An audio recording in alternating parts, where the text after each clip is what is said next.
Hello दोस्तों, नमस्कार। कैसे हैं आप लोग? आशा करते हैं अच्छे होंगे दोस्तों। मैं हूं महिमा सिंह, स्वागत करती हूं अपने महिमा ब्लॉग यूट्यूब चैनल पे दोस्तों। तो आज मैं एक बात बहुत दिन से सोच रही थी कि इसके बारे में मैं वीडियो बनाऊंगी। जो आज का जनरेशन चल रहा है, दहेज। दोस्तों, जब बात दहेज की आती है तो हर कोई घबराता है, हर कोई परेशान होता है, खास करके लड़की का पिता। कैसे पूरा करेंगे, कैसे देंगे, और अगर नहीं दे पाए तो मेरी बेटी का घर बसने से पहले उजड़ जाएगा और जिंदगी भर वो ताने खाएगी, बात सुनेगी। क्योंकि बहुत सारे ससुराल वाले ऐसे भी हैं कि जो जिंदगी भर ताना देते हैं, और बेटी उस आग में जलती है दहेज के, जो उसके बाप पूरा नहीं कर पाता। कई बार तो फांसी लटकते हुए भी लड़कियों को मैंने देखा है, कई बार जिंदा जलाते हुए भी देखा है। और हाँ दोस्तों, ऐसा नहीं है कि ये सिर्फ लड़कों के और लड़कियों के साथ ही होता है। बस कुछ लड़के ऐसे हैं दोस्तों कि जो कभी दहेज मांगी ही नहीं होती, उस आग में भी उनको जलना होता है। और उनके ना ही किसी को चीखे दिखते हैं, ना ही उनके तकलीफ दिखता है, ना ही उनका दर्द दिखता है। और बल्कि ये जो समाज है ना, ये भी बाहर से और दूर से मजा लेता है। पति पत्नी में लड़ाई हुआ नहीं कि लड़की तुरंत सुनी है ना कि दहेज प्रथा लगवा के इसको अंदर करवा सकते हैं, तो ये आसान होता है। आजकल के रिश्ते गुड्डे गुड़ियों का खेल हो गया है दोस्तों। कभी भी कुछ हुआ नहीं कि तुरंत बोल देते हैं कि दहेज के लिए मुझे प्रताड़ित किया जा रहा है, जो कि ऐसा कुछ होता ही नहीं है। मानते हैं कि बहुत सारे ससुराल वाले गलत होते हैं, लेकिन हर कोई गलत होता है ऐसा भी नहीं होता दोस्तों। सारे अच्छे नहीं, सारे बुरे भी नहीं हैं। कुछ लड़के ऐसे होते हैं जो समाज में उठने बैठने के लिए बहुत ज़्यादा उत्साहित होते हैं। समाज में बैठना उठना उन्हें बहुत ज़्यादा अच्छा लगता है। महफिल में बैठना उन्हें अच्छा लगता है। महफिल में बैठकर भीड़ इकट्ठा करना उन्हें बहुत अच्छा लगता है। लेकिन कुछ बीवी ऐसी होती हैं जो उन्हें झूठे दहेज के केस में फंसाकर जिंदगी भर जेल के चक्कर कटवाती है और कोर्ट के चक्कर कटवाती हैं।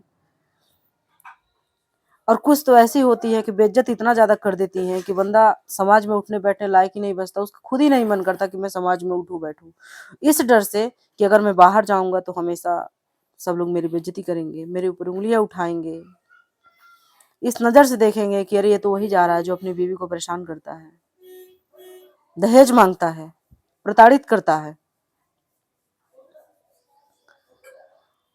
क्यों ऐसा?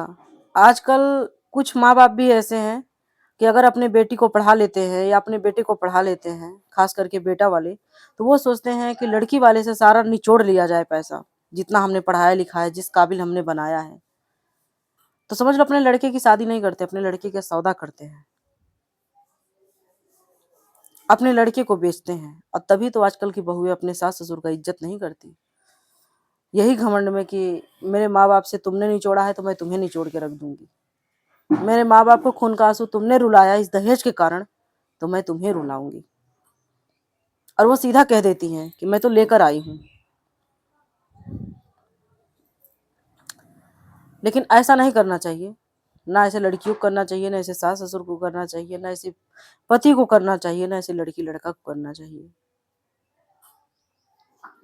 आजकल अपने से दुनिया कम मर रही है।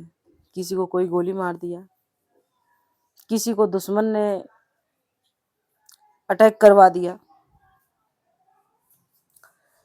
किसी को गुंडागर्दी में मरवा दिया गया, भाई भाई को दुश्मन बना पड़ा है, मरवा दिया, कटवा दिया।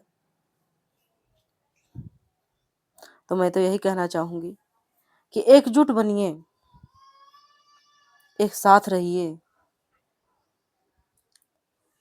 और सबसे बड़ी चीज ये है कि धैर्य होना चाहिए। हमारे पास जो है हम खुश हैं। न लड़का लड़की को परेशान करे, न लड़की लड़का को परेशान करे। मैं तो यही कहना चाहूंगी। अगर ससुराल में कम है तो लड़की को भी थोड़ा सब्र रखना चाहिए, और दहेज में अगर कुछ कमी है तो बेटे को और दामाद को भी, लड़के को भी थोड़ी सी बर्दाश्त करनी चाहिए। क्योंकि कहते हैं ना मायके में जो बेटी होती है उसका हक हमेशा लेने का होता है माँ बाप से, और माँ बाप का हक हमेशा देने का होता है। कोई भी माँ बाप नहीं चाहता कि अपने बच्चे को हम कम दें। पूरी कोशिश उनको रहती है कि मैं अपने बच्ची को कितना दे दूं, मेरी बच्ची खुश रहे।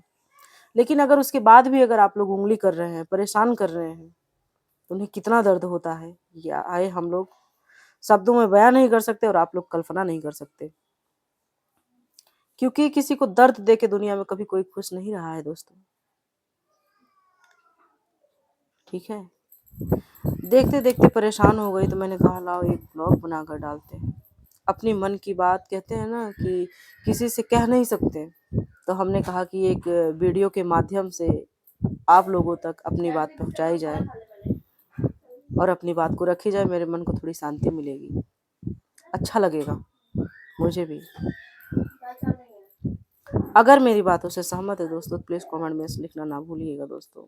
बस यही कहना चाहूँगी। मिलती हूँ किसी नेक्स्ट वीडियो में दोस्तों।